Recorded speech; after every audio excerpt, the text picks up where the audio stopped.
I look into the face of my enemy, I see my brother, I see my brother. When I look into the face of my enemy, I see my brother, I see my brother.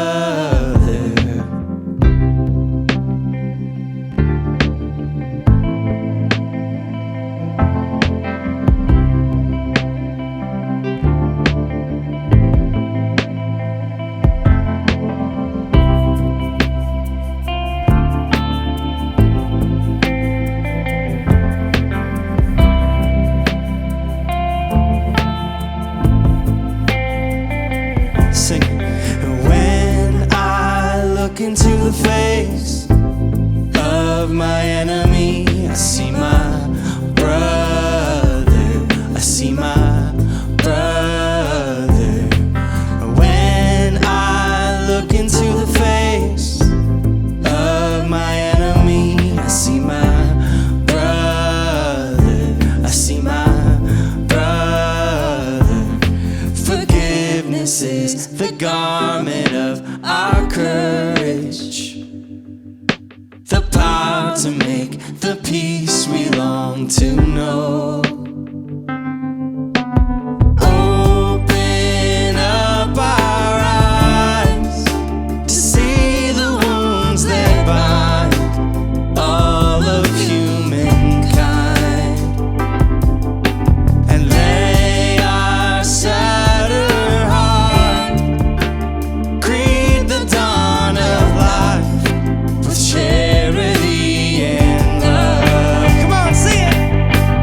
When I look into the face of my enemy, I see my brother, I see my brother. When I look into the face of my enemy, I see my brother, I see my brother.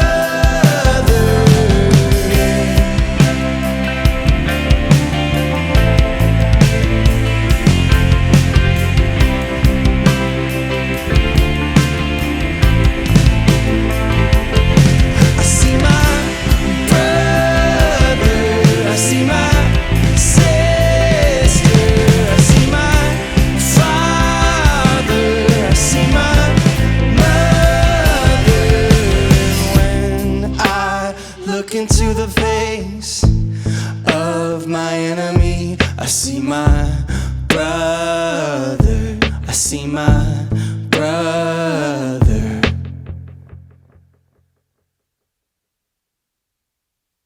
Hi folks, I'm Keith Walker. So glad you joined me here today. Just want to talk to you about the ongoing events that's been going on. So here are a few practical steps towards racial diversity and reconciliation. And this comes from Dr. Harold Lewis. It's a 4-step process that we have here.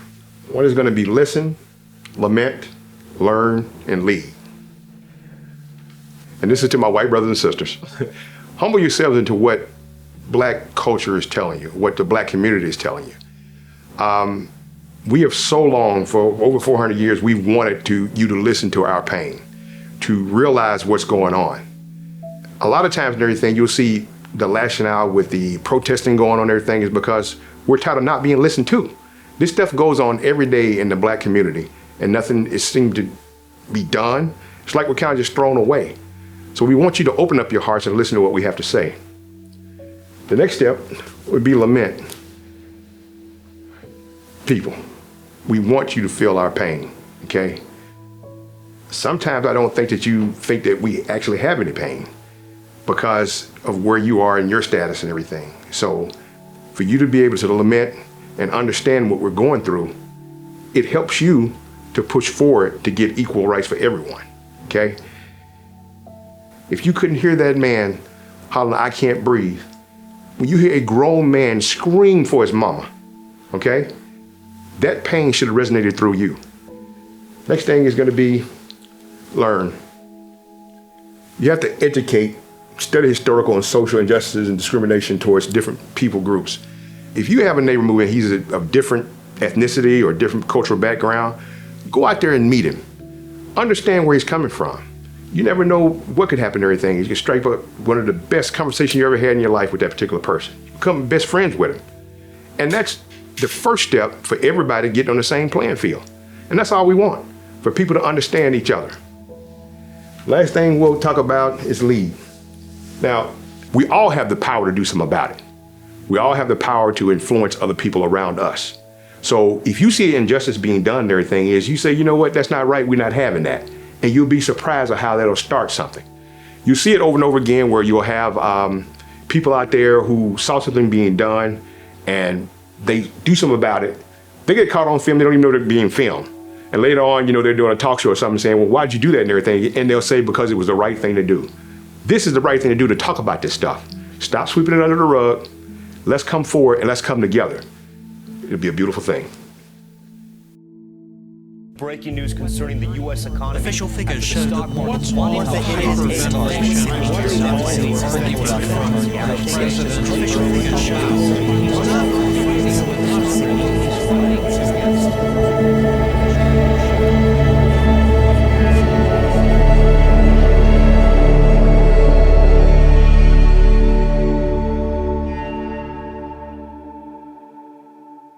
Hey, Whitewater friends and family, this has been one of the most difficult weeks in memory, and this has been one of the most difficult 4 months I can remember.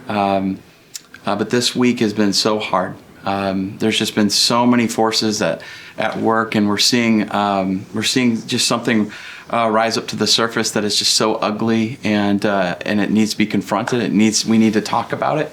We need to have a conversation about it, and that really is racial reconciliation and racial justice. And so I've got my friend Keith here.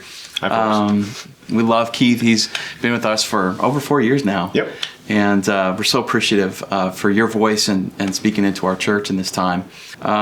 What we'd like to do is just really walk people through a simple process that can help many of us who have white skin, who might not know what to do or be afraid to speak and not know how to start conversations. We're going to walk through some steps that'll really, I think, help us be able to engage in cross-cultural conversation, in growth, and in learning, and really following the way of Jesus.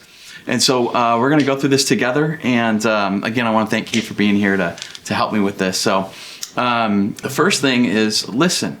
Now, Keith, as a black man, what does this mean for people of white background to actually listen? For over 400 years and everything, we've been trying to tell you that this stuff has been going on. It's like a powder keg, and now it's got to a point where it's exploded. And so people are just getting sick and tired of it. We want you to listen, not do anything about it. We want you to listen with purpose. Listen and do something about the things that you're seeing. What's it meant to you when you've had friends, white friends, just listen? It means a whole lot. It means they actually are interested in it. I have to admit, George, and everything, you were one of the first ones to call when this whole thing went down. That meant a lot. Because most times and everything is like, they're not going to do anything about it. Then I come over here and I see Brother Michael Robb over there and your brother Evan. Now I'm sitting here in a studio with 3 white guys. All right? For that to happen, there is change out there. We just can't stop giving up hope. There's some people that have like just white awkwardness, and so they're afraid to engage or to ask questions because they don't want to sound stupid. Mm-hmm. They don't want to be offensive and say the wrong word, in a racially charged time. How would you encourage someone who's feeling that way to still listen and reach out? You shouldn't feel guilt or whatnot. If it's something that you don't understand, just ask us. We'll let you know. I've always said fear, what it stands for, is false evidence appearing real. And a lot of times fear leads to racism, okay? You turn a blind eye to it. Just ask us. We're not gonna bite you. We're not gonna throw harm on you, because when you do that, that shows us that you're really interested in seeing what we're doing. But also I say that when you ask that question, be willing to accept the answers and be willing to do something about it if it's affecting you. Like actually care. Exactly. Man, when I first saw the image or I first saw the video of what happened to Ahmaud Arbery. And you and I did an interview that like week. Yeah. And we talked about it. Yep. And then within a week's time, before we'd even released our interview, George Floyd was murdered. Right. With a knee in his neck. And I remember seeing that image, and yeah, it was so sickening to me. What does it say to you living in a world where that can happen? Like what did that image after all that we've been through COVID-19, and then Ahmaud Arbery, and then other instances, and then that knee to the neck? I mean, that felt like a match that was just lighting up, kindling. It did light up kindling. Like I say, it's throwing gasoline on the fire already. But unfortunately, George, it's becoming commonplace in the black folks community. It's like we're kind of used to it. And it's a shame, because you shouldn't get callous like that. But it's like it's happening all the time and everything, and nothing's being done. And I think that's why you have these people lashing out with the protesting and everything, is because they are sick and tired of it. But to do it that way, in the way the cop was just smirking when he was doing it, it was like he knew that he would probably get off. And that's where the problem should come in. That's what people should be really outraged about. But this has been going on for a while, George. This is not the only incidences. It's just now we got cell phones. If those hadn't been recorded, right, if they were unreported and unrecorded, like we would have never known. Injustice would have remained. Exactly. And so many times, there's so many cases that you don't know about that's happened and everything that we hadn't been able to see. And they've gotten off scot-free with these incidents and everything. It's just that with the cell phone. But now, even though you had that happening and everything, you had cell phone footage of that, you had the one of Ahmaud Arbery. I mean, it took them almost 2 months to arrest them. Why is that? You got it right in your face. And they said, well, it's under investigation. Under investigation of what? This is murder. And if the positions were reversed, if it was a black person who had put his knee on someone's neck, would it have taken that long to arrest? No. Mm-mm. And that is part of the anger. Right. Exactly. He may not even made it. If it was a black man that was doing it and everything, he may not have even made it to the jailhouse. Seriously, it would have been that much done to him. Well, that leads us to the second step, which is lament. And lament is about connecting with pain, connecting and empathizing with other cultures and minority groups in pain and grief. Keith, would you just talk about why that's important? So many times, like I said before and everything, it seems like some white people don't think that we can feel pain. It's like, we're supposed to be bigger and stronger so we can tolerate anything. We feel pain just like everybody else does. But our pain is that we're losing a lot of our black brothers and sisters for no reason at all. Okay, these are unarmed people that were just minding their own business. What I've been seeing now and everything is that white people begin together with black people because they're just as upset as we are. When you see a man's life snuffed out in front of your very eyes, which is nothing more than murder, you can't help but be outraged by it. If you've got any kind of soul whatsoever, no matter what color you are. My daughter's 7 years old, and last Thursday, me and my wife, we sat her down and we had the conversation explaining racism, explaining that someone would be prejudiced and have hatred towards someone with different color for no other reason. I mean, it was so sober. She got really quiet, and she had a hard time getting to sleep because she had a stomach ache that night. But it's nothing compared to the generations of black mothers and fathers who have had to tell their kids about the treatment that they will likely have in their world. I tell a lot of times, some of my white friends and everything, I said, do you have to talk with your child? They say, what talk is that? And I say, exactly. You don't know anything about that.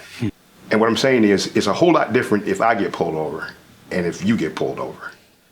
I'm constantly having to have my hands on my steering wheel. I have to ask permission to show him my license or show him my registrations. You wouldn't even think about that. If I make any sudden move, I could lose my life. If I'm a law-abiding citizen and I have a right to carry a gun with a permit, whatever and everything is, I have to let him know that. Automatically, it's going to put him on edge. If you get pulled over and I get pulled over, you're going to make it home to tell the story. I may or may not make it home. And that's just got to stop. This leads us to our next step, learn. Educate and study historical and social injustices and discrimination toward different people groups. It's so important to continue to educate ourselves. When we stop learning, we're not able to lead. Would you just speak to that a little bit? Why is education and studying actual historic truths important? There was a young lady, and I can't think of her name, but she wrote for the New York Times. It was called the 1619 Project. And everybody should read it. All races should read it. And it'll tell you about how the slavery started when we came over here, and about the 401 years of oppression and all of that. So once you reach out and you learn about these different cultures, you learn about the particular person, about what they were going through, and why are they protesting? Why are they saying that, the system's rigged against us and everything? Then you could get a better understanding as to how they feel the way they feel. What about people who would say racism, they're not a racist, there really isn't systemic problems anymore? What would you say to someone? That's your white privilege talking, because it doesn't affect you. You ain't had to put up with it and everything here, so no, it's not in your world. And again, I'll say, people, especially white people who have white privilege, those are the ones that we need to start speaking about this type of stuff, because you have all the privilege in the world. See, the difference is between me and you, George, you a shower away from being a supervisor, okay? Me, I have to be twice as good to get half of what you got. I've got to be around my surroundings. I've got to be around, aware of what I'm saying to you. I've got to be aware of where I am as far as, like, I have a customer. She's an elderly white lady. I go and visit her just to kind of see how she's doing. But I have to have another white person with me just in case something goes down, okay? Now, who would have thought that? I'm going to pray with this woman and everything, but I have to have another white person with me and everything, is just because I fear that if something happens to this lady, they're going to blame me. And I have no witnesses to say, well, no, Keith didn't do that. So when somebody says it and everything, I just immediately, white privilege comes into my head and everything, and you got to get out of that mindset. Once you start accepting that you do have the upper hand and everything, and you can do something about it, that's when you will notice how things will change. Again, like I say, close your eyes for a few minutes and just think if you didn't have that. Think about if you were the oppressed one. Yeah. Think about that. Wouldn't be too good with it. So before we can recognize the beauty of diversity, we have to recognize the ugliness of disparity. Right. I've always found, like, when I learn before I speak, or I learn before I lead, I'm able to lead better. But if I speak before I have any context of someone else's pain, of someone else's history, of a group of people's history, like, I don't know what I'm talking about. Right. And it's gonna be revealed very quickly. So we can't skip this. Equality isn't sameness. Equality between people doesn't mean that we're all the same. And many of us can be from backgrounds, I'm talking, from my white background, can feel that if I'm just colorblind and I don't see any difference between anybody, then everything's fine. But then I'm not acknowledging or knowing the difference in culture. I'm not actually seeing the beauty and celebrating and appreciating the differences in cultures. Can you speak to that, Keith? We as black children, our parents have to prepare us to go out into the world. We have to see that difference in order to kind of stay alive. It's good to see the differences, and we can kind of appreciate each other's differences that we bring to the table.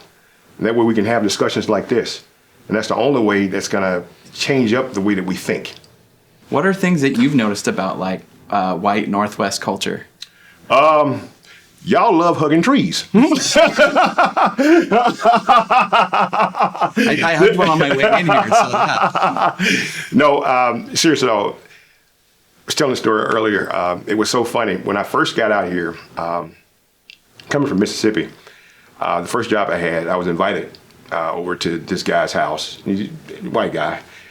I was invited over to his house for dinner. In my mind, I'm like, what do you mean? Why do you want to invite me? Because usually you don't have a whole lot of that going on, intermingling white and black, especially where I'm from.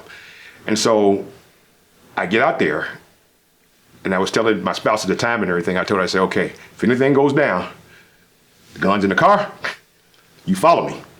If anything goes down, we run back to the car and then we get out of here. I get there, knock on the door, just the kindest, nicest people you ever want to meet. And it's like it put all my fears to rest, because he was willing to accept me for who I was. Even his dad came out there to introduce himself to me and to make me feel warm and welcome. So those were some of the things that I experienced I couldn't believe. And then probably the strangest thing I saw was I was at a guy's house and we were having dinner. At the corner of my eye, I saw something. And I couldn't believe what I saw. I was like, he was explaining something to me. I was like, whoa, let me ask you a question. Did your dog just go use the litter box? Down south, we don't have that. And we couldn't understand. I couldn't understand where that was coming from. So those are some of the differences. Northwest, only Northwest. white culture.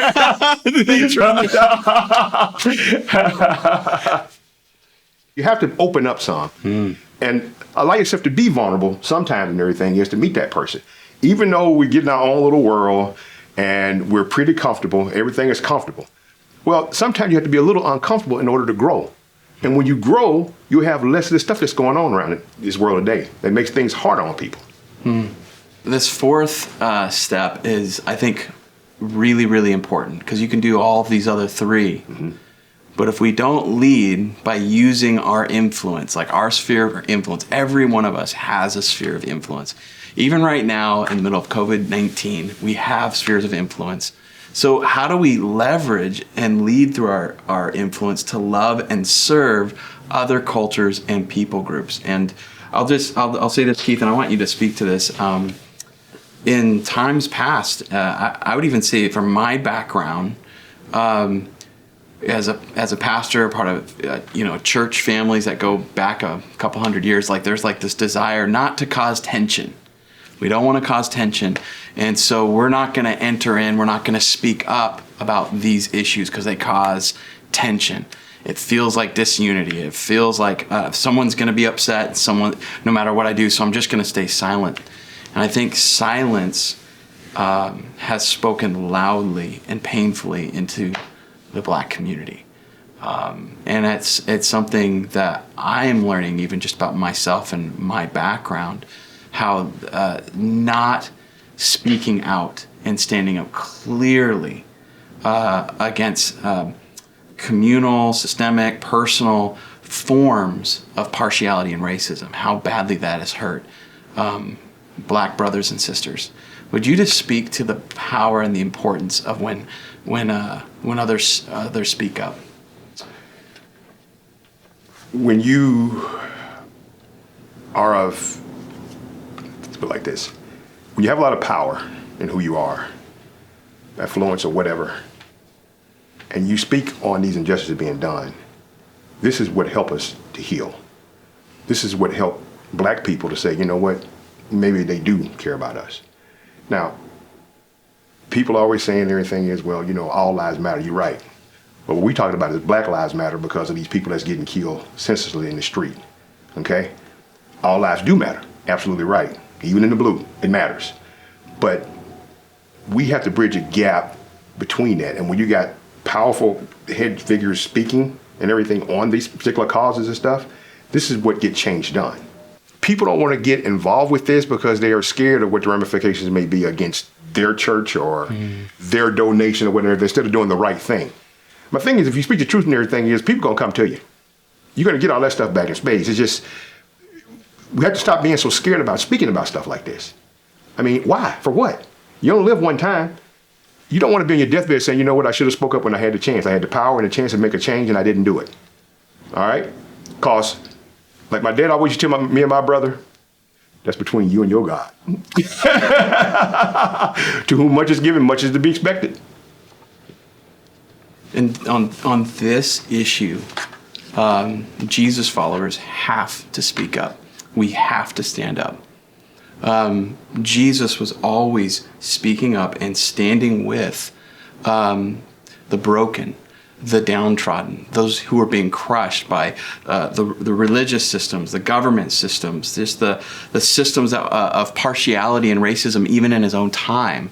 I mean, it is so clear that we have to be able to speak up for our brothers and sisters in truth and love and for the purpose of peace.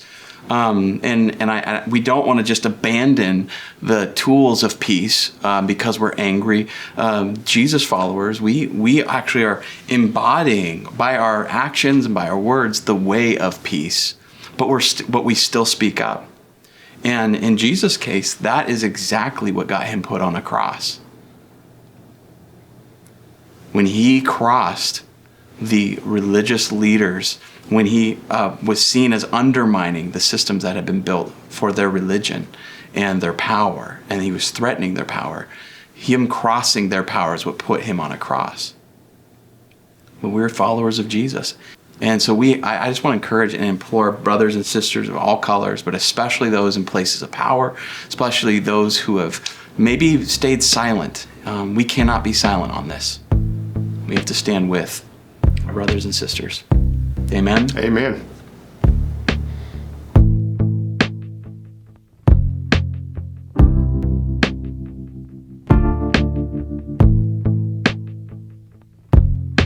And when I look into the face of my enemy, I see my brother. I see my brother.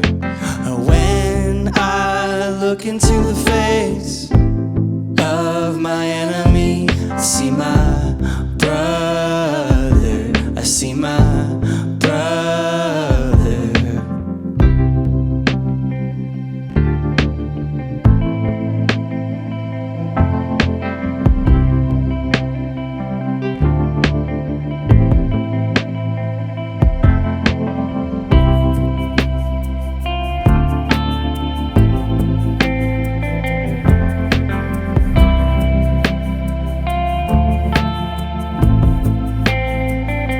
Sing. When I look into the face of my enemy, I see my brother. I see my brother. When I look into the face of my enemy, I see my brother. I see my brother. Forgiveness is the garment of our courage, the power to make the peace we long to know. Open up our eyes to see the wounds that bind all of humankind, and lay our sadder heart, greet the dawn of life with charity and love. Come on, sing it. When I look into the face of my enemy, I see my brother. I see my brother. When I look into the face of my enemy, I see my brother. I see my brother.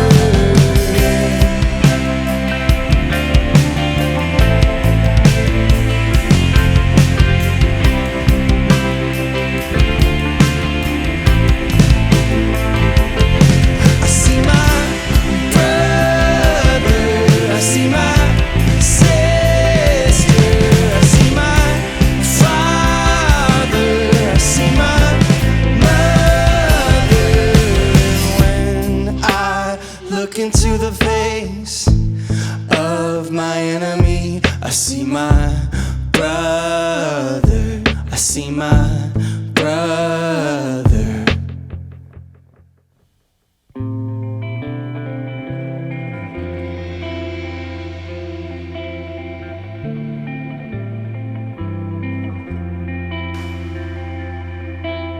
And all the poor and powerless,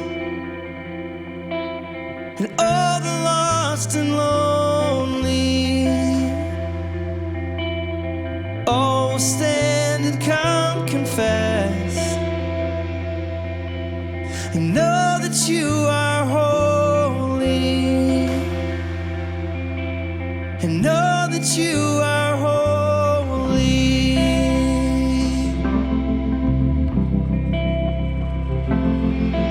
And all will sing out hallelujah.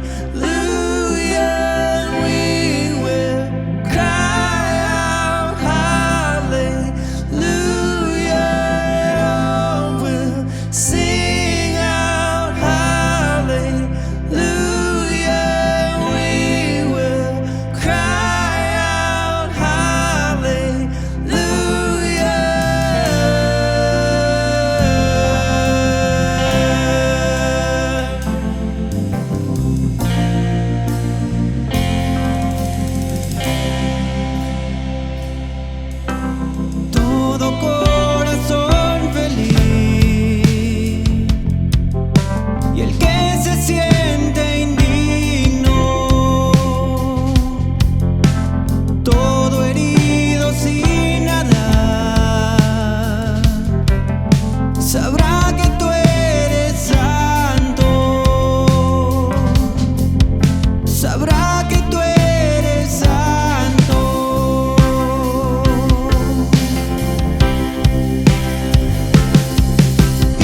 and tell it to the masses that He is God. Oh, shout it, go on and scream it from the mountains. Go on and tell it to the masses. He is God,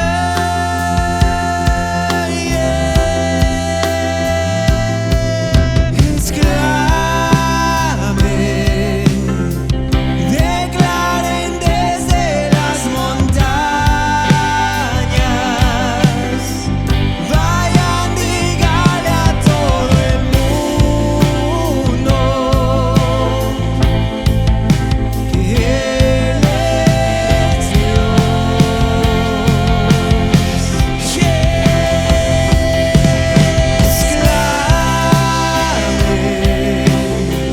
Declaren desde las montañas. Vayan, díganle a todo el mundo que Él es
Just wanted to give you my heartfelt thanks for the generosity that you've given us.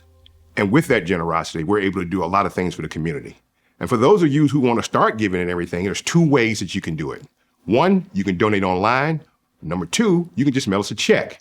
If you want to get plugged in with some of the things we do for the communities, just send us a message. We'll respond and get you hooked up. We want to all take time to come together and do this one last song together. Thank y'all for attending.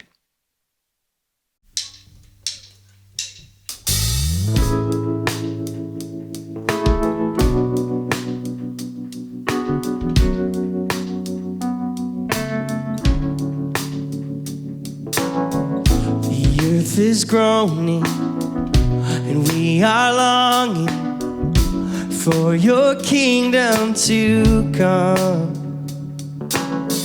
And all creation and all of heaven join their voices as one. Yeah, and we sing, God, let your kingdom come.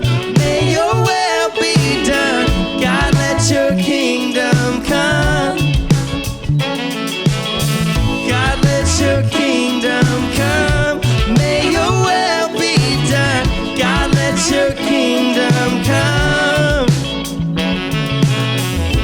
Hope is stirring, joy arising as we look to the day when all injustice will bow, every voice will cry out, holy is your name. We say, God, let your kingdom come. May your will be done.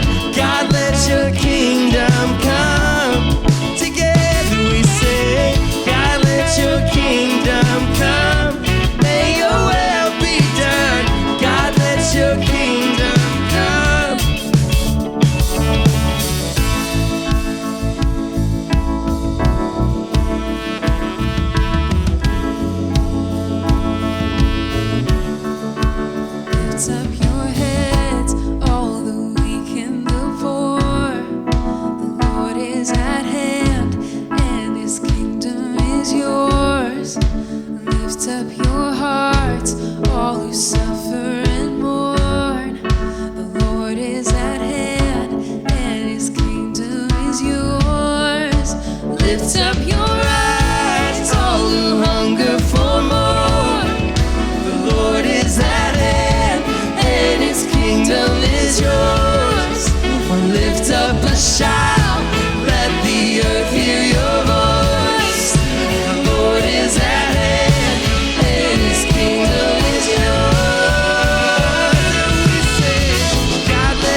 Thank y'all for joining us. Click on Whitewater Kids, and we'll see you next week.